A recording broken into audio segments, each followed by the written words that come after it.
where I am trying to make these faster. This is my second try. Bear with me. Thank you. Anyways, this is a moon in Pisces.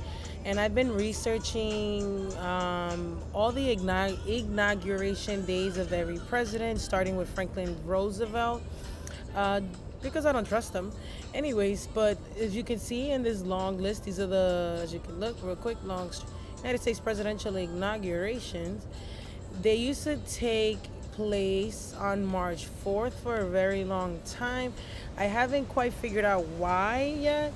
I will when I do later on, but I know that they don't work, honestly. Actually, we're going to pull up one of them because we're going to start off with Franklin Roosevelt.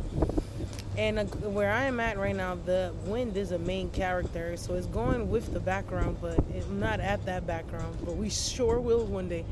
Anyway, so hang on, let's go look at Franklin Roosevelt. There we go. He had 4 terms, the only president with 4 terms. So for those that don't know, this is Franklin Roosevelt. Look at him. Look at him, America's sweetheart. This is how he looks. Let's look at his natal chart just because we're here. And he is a Virgo rising with Uranus in Virgo, which is funny because he's the one that brought a lot of attention to the labor unions. Virgo rules work. He has an entire stellium in the 9th house. Usually people that are very well known, notarized, or works with a lot of public figures that work in the government tend to have a lot of placements in the 9th and the 10th. Mind you, he created a lot of laws, so we'll get into that. He is also a sun in Aquarius and a moon in Cancer, which these are actually known not to work very well in Vedic astrology because one cares too damn much and one could be very detached as well. Plus, he's a North Node in Sagittarius. Shout out to him. Me and him have the same Sagittarius. Anyways, let's get it started. So he had 4 terms. Let's just pull up one of his terms so you can see it. Oh, here I got it. So remember, we're trying to make these shorter. So it was actually March 4th, which makes it a sun in Pisces that day at 13 degrees. I'm still trying to figure out why they chose that day. I'll get back to you on the next video. But anyways, let's get started on what he did. He inherited a Great Depression. So when he came into the presidency, look, let me see.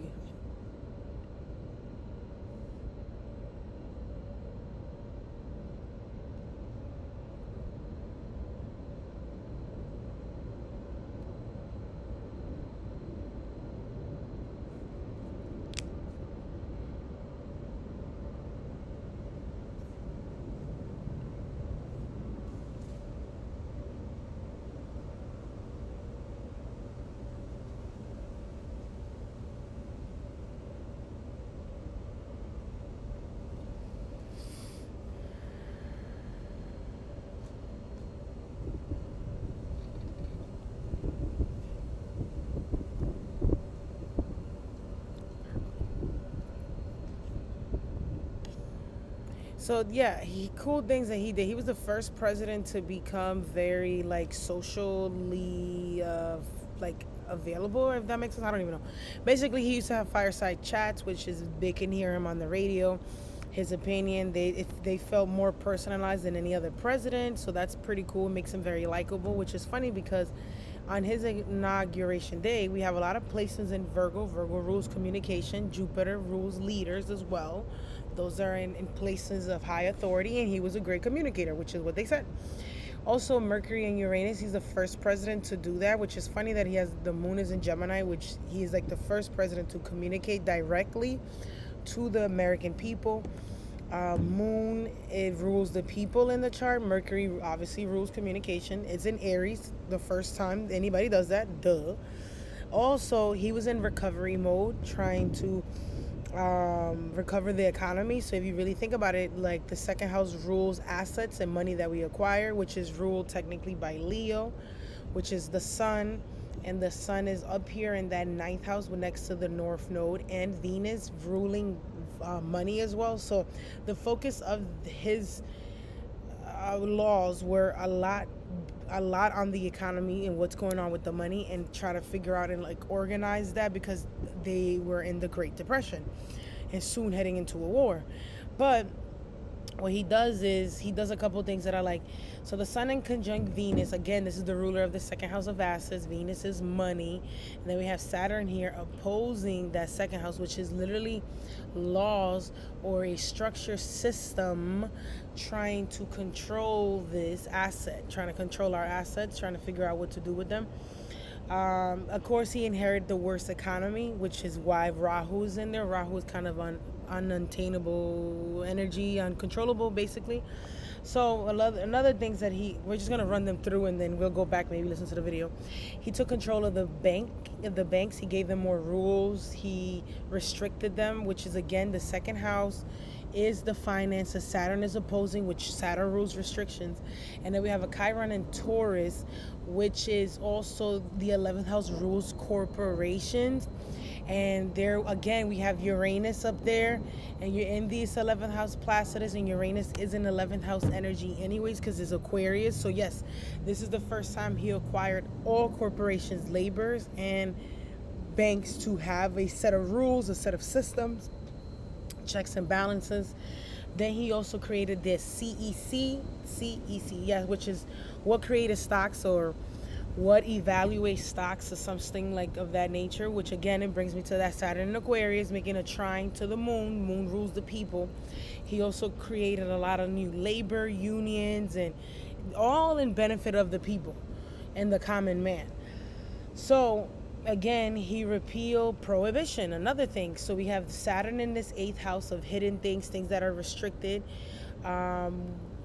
which is that 8th house is funny because 8th house also rules Scorpio things, which is like drinking.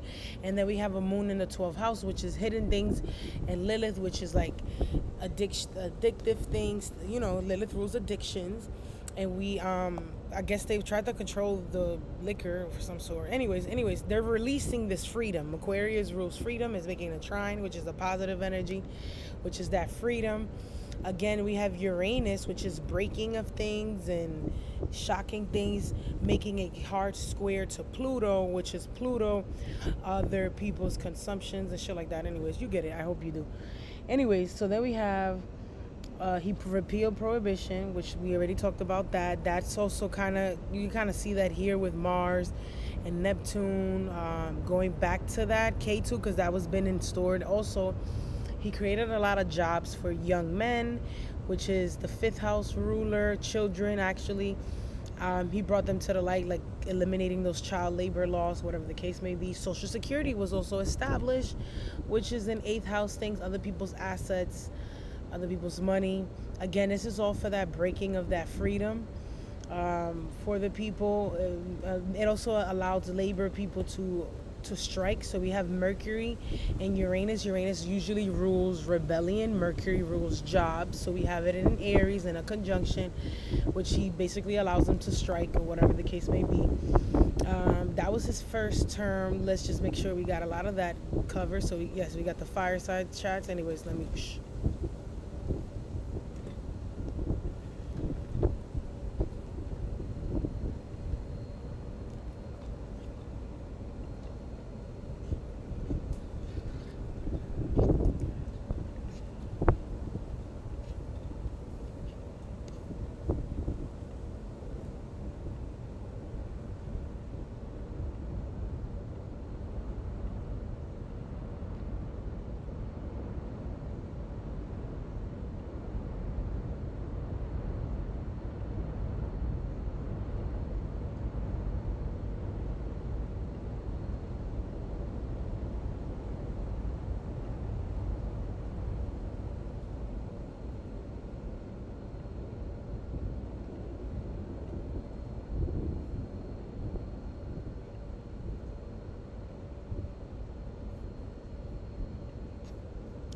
So then another thing is he also created a lot of national parks with Uranus ruling outside, literally.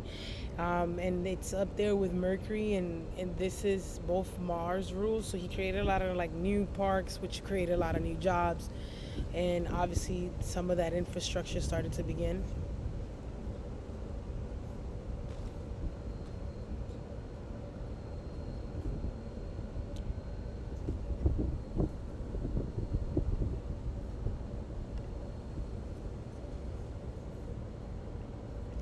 Yeah, so basically, I hope that makes sense. Let's go on to his next term real quickly.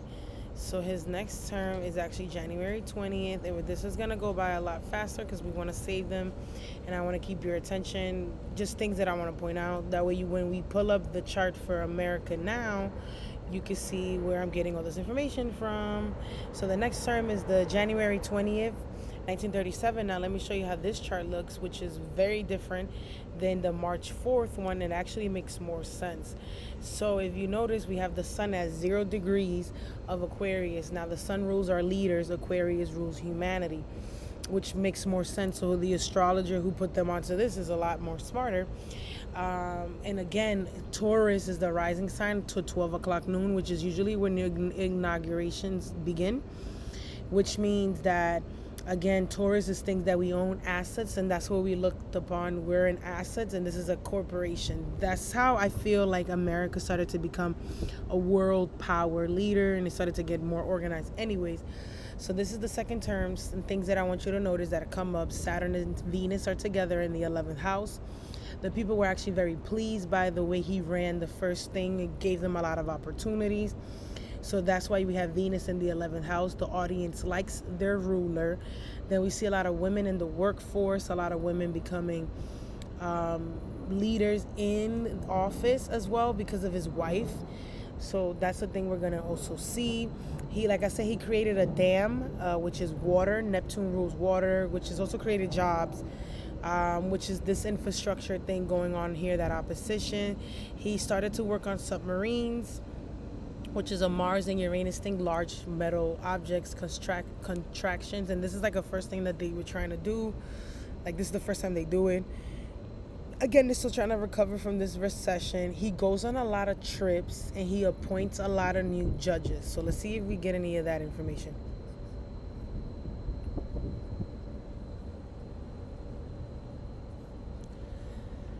Okay, no, I don't like waiting. So let's just go read. Let's look at the second term. We're going to have to read a little bit, y'all. Okay, so second term, just things that I noticed. I already got them for summed up for us, but I'm just looking. So 3 million new jobs began. He also, which is that Mercury in conjunct Jupiter. Again, I'm going to show you that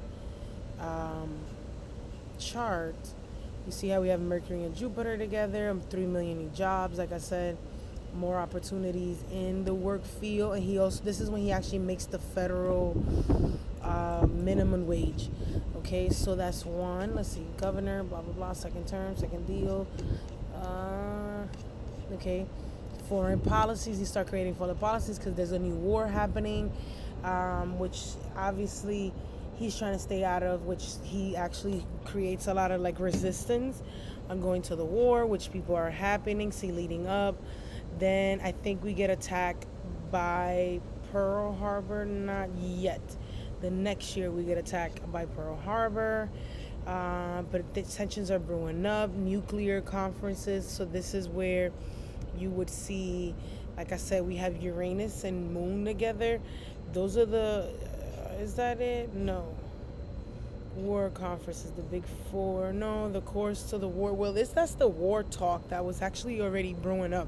So there was a war across the street, nation already. So, and his health starts declining. Let's see, historical, nothing. Oh, I didn't like that. Let's see, second term, second inauguration. Let's go back. First presidency, and that's the second term. Look at that. Okay, relieve the NRA, security, housing, which becomes a thing for him. Housing is in Leo. He starts making new, that was in the other one actually, but I'll show you that later. No, we don't have to go back. I just want to see if we miss anything. Yeah, he just appoints a lot of stuff. The second term is not as interesting. He just stays out of war. And he stays out of, he starts talking to Europe. He goes on trips to visit a lot of countries. Oh, then that's when the labor unions and the African American politics comes up, which again, it's Saturn information. Excuse me. So as you can see, we have Jupiter and Mercury, which is in a Capricorn rule sign. Then it's again the sixth house. The sixth house rules work. It brings that up as a law thing, and then Mercury rules the fifth and the second house, which is the common people's law. And the problem with the that segregation was bringing up. So and then he started making like a black cabinet, which makes sense because we have Mercury and Jupiter in the ninth house. So those people start getting representative finally, right? And then he does a bunch of trips. So he just goes on a bunch of trips, which is Mercury and Jupiter again. And then his health starts declining. So, and if you go into the next one, I'm going to show you very quickly where his health starts declining. Let's go there. Let's go back, and to make it short, now we're almost there. We're almost there. Bear with me, guys. So this is the third term is January 20th, 1941. So we're just gonna switch it up. Oh no! Let's go back. There we go. There we go. So this, let me show you how that works out. That way you could see it. So you see Pluto, that's the transition, which is important because we're going to have Pluto transitioning soon while Joe Biden is in presidency. And Pluto is opposing the sun at that moment. You see it makes a grand square to that sun, to that moon. And then we have this Saturn and Jupiter conjunction, which is a wave of a new cycle. Jupiter is the people of power and placements of authority. And then Saturn is those foundations. And we're going to talk about that. So this is where his health starts declining. Then he starts making a lot of, like, we actually go to war and we get attacked by Pearl Harbor. So Pluto is in the fourth house of the home. Fourth house is our homeland, and is making an exact square to the moon. And is that Jupiter and Saturn, which we actually lost a large submarine, and I'll show you that. So on his third, this is his third term, and his final one, yes, final full term. Let's see. Let's look at that. Then we go to his third. There we go. So let's see. War. Then he makes a branch. Then he starts like talking more to Stalin. So Stalin, it was the USSR president, which is, I really believe, is Uranus at 22 degrees, because he kept coming in and out of the meetings. He would be there some meetings, sometimes he wouldn't be there. That's that Uranus energy. And then we had Winston Churchill, which is the meetings that they would have to discuss what's the better plan. Back to this. So then there's the battle of the submarine. Yeah, so like in December, where is it? Right here, tension starts to build up in 1940. Blah blah blah. Okay, so look, in December 1941, the Japanese struck the U.S. naval in a surprise attack, knocking out the main American battleship. So if you go back, this is the 12th house of losses. Jupiter and Saturn is a large thing. Okay, so just want you to know about that. That's when we start getting into war. And we have the 4 policemen, which is really these, I think for sure, 4 energies, which the 4 people that I'd mentioned, plus the Chinese representative, but he doesn't really have that much discussions with them. Okay, so another thing that does happen, and then we're gonna literally end it, and I'll show you in the next one his actual death. We just gotta make these quick. So then that's when the atomic bomb starts to get made, which is that grand square tension, which is that Jupiter and Saturn. These are the behind the scenes things, like I said. He even has a concentration camps for the Jews. Not the Jews, the Japanese, which is this 12th house again, Lilith and Ketu, that's entrapment of Mars, foreign people. So that's that over there. Also, black and brown people were moving to the west, which is the moon in the 7th house of business. They're opening up their own life, starting their new life in the west coast, which Mars is the ruler of the moon in Scorpio, which I find that pretty cool because Sagittarius is the west coast. Anyways, let's keep going. African Americans joined the war. Civil rights stuff coming in. Let's see. Pacific Theater, post-war, blah, blah, blah, blah, blah, blah. Oh, and the founding of the United Nations. So literally, Saturn is a foundation. Jupiter is people of authority or high place.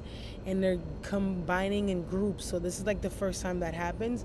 And this is here on Earth, which is ruled by Venus. And that's on the 8th house. So I'm pretty sure this North Node is a matrix energy, which is in Libra, which is the United Nations are literally trial and error of things. God, I'm so sorry. So basically they're here to like evaluate and make sure that we're doing the right thing, which I find that very interesting because they're doing that on Earth and they're like judging each other's stuff. So for instance, Jupiter is the ruler of the 8th house. So whatever we do with our assets, with our people. You know, that's the 8th house. That's things that they're going to be judging, which is Taurus. I find that very interesting. And then Saturn, they're going to be looking at our laws and how we run our systems, which makes sense again. And this is the first time it does happen, which is also that Lilith and Aries energy and that North Node in Libra, things to be fair and even. So finding ourselves and who we are as a group of people, which makes sense. And anti-conquering things, imperialism. So no more, he was trying to stop colonial days, and then, you know, he was in his final death. So again, we have the sun, which is the leader, opposing by Pluto, the transformation. So, and then Pluto's in Leo, a transformation in leaders. So I hope that makes sense. I'm going to save it here, make them short. I'll be back with another one.